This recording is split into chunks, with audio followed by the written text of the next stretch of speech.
Today we're interviewing a man who's making the very difficult transition from sporting legend to political leader.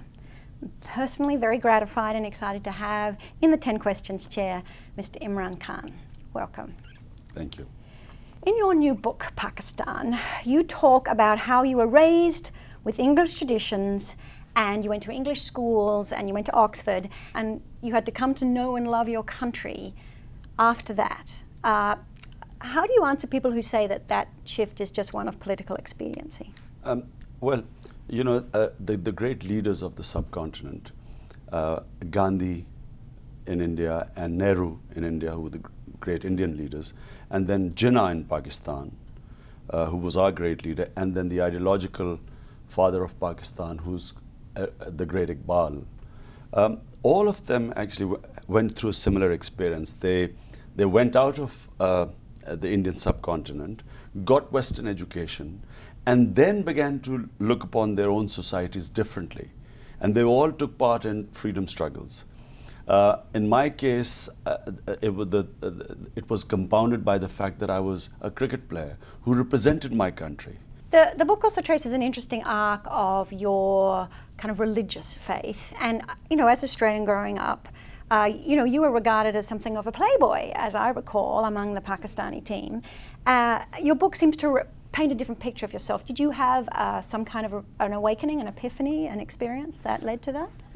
It doesn't mean that, you know, there was some regret or anything of my past life. I mean, we evolve, we human beings. We are humans, otherwise we'd be made angels. So we make mistakes, we learn, we evolve. But it's specifically, what is spirituality? It is much bigger thing than just about, you know, a playboy life or not. It is about, a spiritual life is different to a material life, if they're two extremes, in that you have as a spiritual person, you have a responsibility to the society. You become selfless. There is a purpose to existence because you know that the two main questions are answered: what are you doing on this earth, and what will happen to you after you die? So only religion can answer that.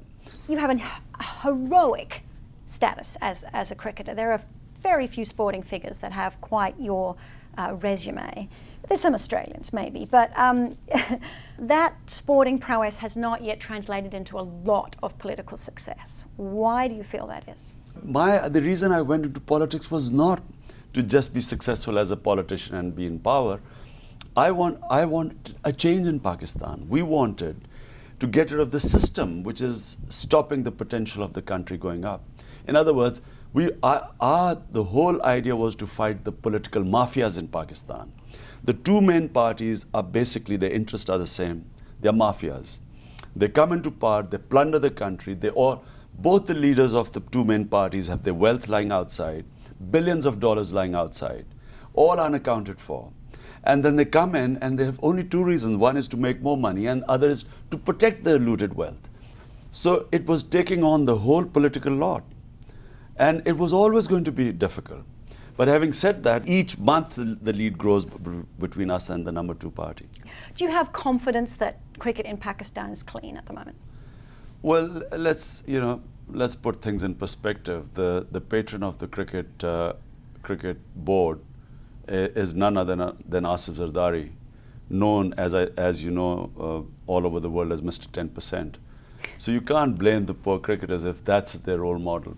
I don't think Pakistan cricket has been clean, but I think that international cricket has not really been clean.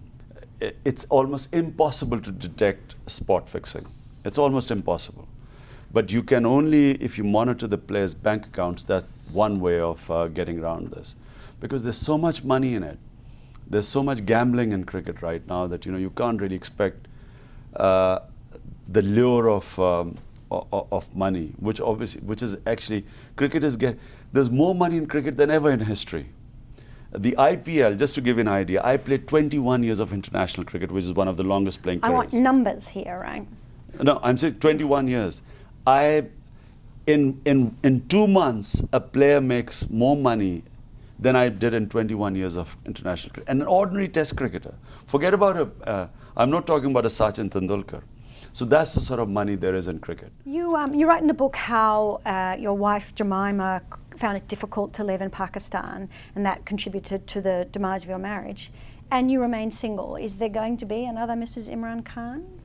I do not have time to give to marriage, because at the moment there's so much happening, and especially now, the party taking off. I just, right now my main goal are the elections, which will be sometimes next year. So what you're saying is you think you'll have a better chance of meeting women once you're elected? Like Nicolas Sarkozy. Is that right? Is that the model we're going for? Not really.